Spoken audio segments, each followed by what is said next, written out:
E então, vamos para a palavra de Deus? Zacarias capítulo 11, verso 12 ao 13. Vamos ver o que a palavra de Deus continua falando para nós? But before, look at my eyes, please. Está mais claro que o sol de rachar no deserto do Saara, ao pingo do meio-dia, para a honra e glória de Deus. Lembrando, toda vez que você sentir algo diferente na tua vida, repreende em nome do nosso Senhor e Salvador Jesus Cristo. Por quê? Porque a tranqueira está colocando imundícia na tua vida. Pratos e mais pratos de imundícia. Repreende. Joga tudo isso no mais profundo do abismo para a honra e glória de Deus. Amém? Vamos ver aqui o que a palavra de Deus continua falando para nós. Zacarias capítulo 11, verso 12 ao 13. Vamos para a palavra de Deus? Cumprimento, sim ou não? Para quê? O que a palavra de Deus falou lá em João? Capítulo 17, verso 12, para que se cumprisse o quê? A Escritura. Vamos ver aqui, para a honra e glória de Deus, porque uma coisa vai linkando com a outra, sim ou não? A palavra de Deus fala assim, ó. Eu lhes disse, se vos parece bem, dai-me o meu salário, e se não, deixai-o. Pesaram, pois, por meu salário 30 moedas de prata. Então o Senhor me disse, arroja isso ao oleiro, esse magnífico preço em que fui avaliado por eles. Tomei as 30 moedas de prata e as arrojei ao oleiro na casa do Senhor. Look at my eyes, please. Examinar as Escrituras, eu sei que dá trabalho. Eu sei que dá trabalho, não é fácil. Mas mais trabalho dá. São outras coisas por aí. Não sei o que, você passar tantas horas por aí, vendo aí rede social, não sei o que, dá trabalho, sim ou não? E por que para cuidar da tua eternidade, do teu bem mais precioso, você não quer ter trabalho? Por quê? Dá para você ver o tamanho do problema? Sabe por quê? Porque o adversário ele é sagaz. Em nome do nosso Senhor e Salvador Jesus Cristo, que caia por terra toda essa preguiça, esse desânimo, essa moleza do teu corpo, que você, a partir de hoje, vocês todos que estão ouvindo, assistindo esse vídeo aqui, que tudo isso caia por terra e que todos nós venhamos zelar mais e mais da nossa eternidade. De que? Just pray, listen to me, please. Do nosso bem mais precioso, amém? Amém? Vamos aqui para a palavra de Deus, continuando. Vamos para Mateus, capítulo 27, verso 1 ao 5. Olha o que a palavra de Deus fala para nós aqui, ó. Quem foi o filho da perdição que morreu perdido, se ou não? Judas morreu perdido, não tem história, não tem assunto. Que o inimigo que se apoderou dele, que seja repreendido da nossa vida, para honra e glória de Deus, essa tranqueira, essa pedra de tropeço. A palavra de Deus fala assim, ó. Ao romper o dia, todos os principais sacerdotes e os anciãos do povo entraram em conselho contra Jesus para o matarem. E amarrando-o, levaram-no e o entregaram ao governador Pilatos. Na tua tradução, você vai dizer assim, ó, Pôncio Pilatos. Vamos lá, continuando, para a honra e glória de Deus. A palavra de Deus continua. Então Judas, o que o traiu, vendo que Jesus fora condenado, tocado de remorso, devolveu as 30 moedas de prata aos principais sacerdotes e aos anciãos, dizendo, pequei, traindo sangue inocente.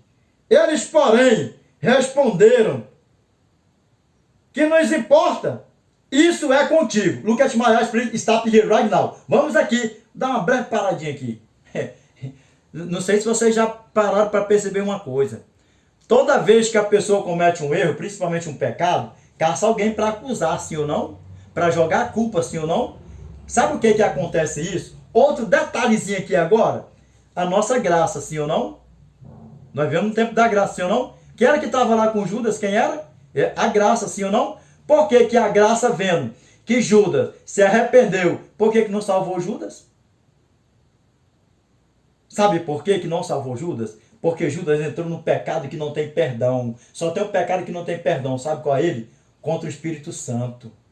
Dá para vocês ver o tamanho do problema? O tamanho do problema? Ah, você que está brincando com o Espírito Santo, com esse lamaçal de pecado, com esse nada não, ainda mais, nada não. Ah, isso aqui não tem nada não, isso aqui não é nada demais não. É tudo isso que o inimigo gosta, sabe por quê? Porque o nosso Salvador, Apocalipse capítulo 3, verso 20, ele, eis que eu estou à porta e bato, se alguém ouvir a minha voz e abrir a porta, eu entrarei em sua casa, cearei com ele comigo. O nosso Pai eterno, ele é amoroso, ele é educado. Já o inimigo não, o inimigo ele é destruidor. E sabe o que acontece? Quando o pecado se torna quando o pecado contra o Espírito Santo se torna uma teia de arame, que é irreversível, morre no pecado e acabou e não tem história. Dá para vocês ver o tamanho do problema? Judas se arrependeu, caiu em si ali, eu pequei contra o sangue inocente, sim ou não? Por que o nosso Salvador não salvou Judas? Primeiro, sabe que quantos anos o adversário estava lá em cima, lá sendo perdoado pelo nosso Pai? Quantos bilhões ou trilhões de anos? Nós não temos conhecimento disso, sim ou não? Só que ele foi precipitado lá por quê? Porque estava pecando contra quem? Contra o Espírito Santo. Não teve mais pecado. Tanto é que quando ele foi precipitado, ele já saiu de lá de cima, julgado e condenado. Então, quando ele está morto, o adversário da nossa alma está morto, Cristo matou ele, acabou com ele, já foi queimado? Não. Porque o pecado contra o Espírito Santo, quando ele se entranha, que se entrelaça, se torna uma questão mesmo que se entrelaça ali, irreversível, e já era. Pode se arrepender do seu exterior. Dá para você ver como é que é o problema? Vamos continuando para a honra e glória de Deus? Vamos para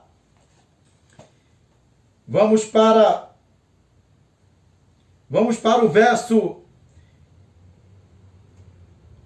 verso 5. Então Judas, atirando para o santuário as moedas de prata, retirou-se e foi enforcar-se. E o adversário, quando ele arma a cilada, sabe o que ele faz? Eu não estou nem aí não, tu caiu porque tu não quis. Tu caiu porque tu quis, eu não te obriguei a cair. Agora, na verdade, look at my eyes, please. Listen to me, please. Here, right now. Ele obriga nós a pecar? Answer to me, please. Ele nos obriga? Não, ele nos obriga nós a pecar. Ele bota os pratinhos, os pratão, as bandejonas, as bandejinhas. E aí, cabe nós, para a honra e glória de Deus, clamarmos a graça o tempo todo. O tempo todo nós clamarmos a graça para a honra e glória de Deus. Que todo prato, toda imundícia, quer seja grande, quer seja pequeno, porque tem pecadinho, tem pecado médio, tem pecadão. E quando você coloca tudo no mesmo pacote, só existe duas diferenças. O pecado contra o Espírito Santo que não tem perdão, o pecado para a morte e o pecado para a correção. E que nós não venhamos querer experimentar nem o pecado para a correção e nem para a perdição, nem para a morte e nem para a correção. Que nós venhamos estar vigilantes o tempo todo. Sabe por quê? 1 Pedro capítulo 5, verso 8. Sede sóbrios e vigilantes, o diabo, vosso adversário, anda em derredor como leão que ruge procurando alguém para devorar. E ele rodeia mesmo. Se abrir a brecha e tal, isso, aquilo outro. Assim como aconteceu com Judas, como aconteceu com outros aqui que tem passagem na Bíblia, que já morreram perdidos, não tem mais jeito, foi irreversível, já era. Que ele esteja repreendido da nossa vida para a honra e glória de Deus, amém? E lembrando, Judas morreu perdido. É triste isso, sim ou não? Morreu perdido. Judas já teve o dano da primeira morte. Agora Judas vai estar o quê? Vai contemplar o dano da segunda morte. E é isso que você quer para você? Eu te pergunto mais uma vez.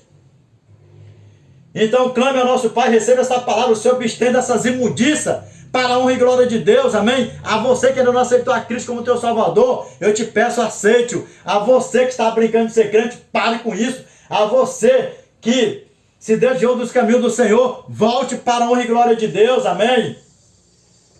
Vamos continuando para a honra e glória de Deus, para nós contemplarmos aqui, não, as imundícias aqui. Vamos lá, para ver aqui, 1 aos Coríntios, capítulo 6, verso 9 ao 10.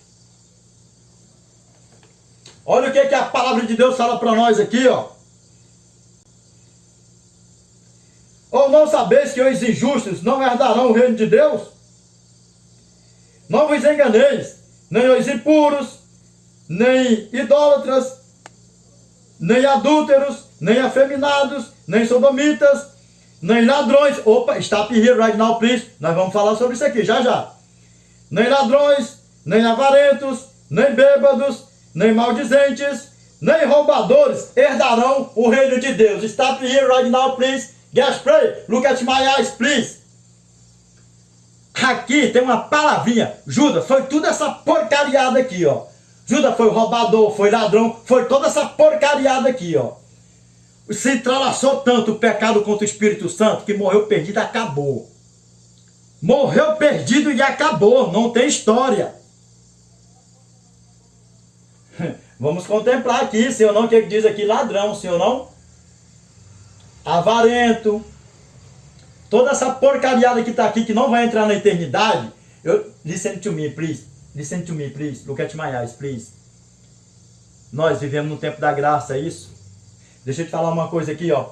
Se a graça não tivesse, você está brincando com fogo e enxofre. Para com esse negócio de estar, nós vivemos debaixo da graça, não sei o que, isso, aquilo, outro, mandamento disso, a lei disso, guarda não sei de que, de alimento imundo, não sei o que. Olha nos meus olhos, por favor. Você está fazendo da graça. Listen to me, please. Listen to me, please. Listen to me, please. O pai da mentira. Sabe o que ele fez? Nós não sabemos quantos bilhões de anos, quanto tempo ele passou, tirando onda com a cara do nosso eterno lá em cima da graça. Porque a graça é de eternidade a eternidade. A graça, ela já existe de eternidade a eternidade. Olha nos meus olhos, por favor. A partir de hoje eu tenho certeza que você não vai mais brincar com esse negócio. Eu vivo no tempo da graça. Eu vivo debaixo da graça. Que não sei o que. Isso, aquilo, outro. Look at my eyes, please.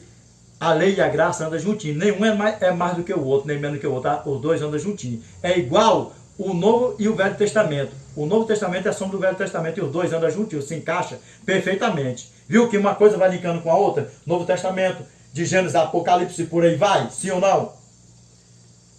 Se a graça não existisse lá, por que o adversário não foi consumido com fogo e enxofre logo lá de cima? Porque ele é criatura, ele foi criatura, ele é criatura. O nosso eterno não tem poder, poderia fazer quantos bilhões e trilhões de anjos ele queria destruir, todos que foram, em vez de ter precipitado para cá, para fazer essa arruaça lá com Adão e Eva. Me diz uma coisa aqui, lá no Jardim do Éden. Deus não poderia ter destruído ele, sabe por que não destruiu? Por causa da graça. Por causa da graça. Então a graça, nós não estamos vivendo no tempo da graça porque a graça veio aqui não. A graça ela é de eternidade a eternidade. E vocês não estão ligados nisso. Mais uma vez, listen to me please. Por que Adão e Eva não foi consumido lá no Jardim do Éden? Por quê? Por quê? Porque caíram no pecado. Por que não foi consumido? Por quê? Por causa da graça, sim ou não? Será que a graça só veio existir depois que ele veio aqui e verteu o seu sangue no madeiro por mim e por você? Eu tenho certeza que a partir de hoje, desse vídeo que você está vendo aqui, o teu pensamento, a tua linhagem de raciocínio em relação à graça vai mudar. E louvado seja Deus que mude, porque a graça se fez maldito no madeiro por mim e por você. E quando a graça vier nos buscar, quando nós estivermos no tribunal perante a graça, ele não vai ser a graça. Sabe o que ele vai ser? Sabe o que ele vai ser? Ele vai ser o juiz. E aí? Por que nós vamos comparecer no tribunal de Cristo? Por quê? Por quê? Dá para vocês ver o tamanho do problema? Então pare com esse negócio de dizer que vive debaixo da graça, que não precisa fazer isso, manter a tua salvação, não sei o quê, isso, aquilo, outro. Quem está em Cristo não tem mais pecado, não tem pecado? Nós vivemos em um mundo sem pecado?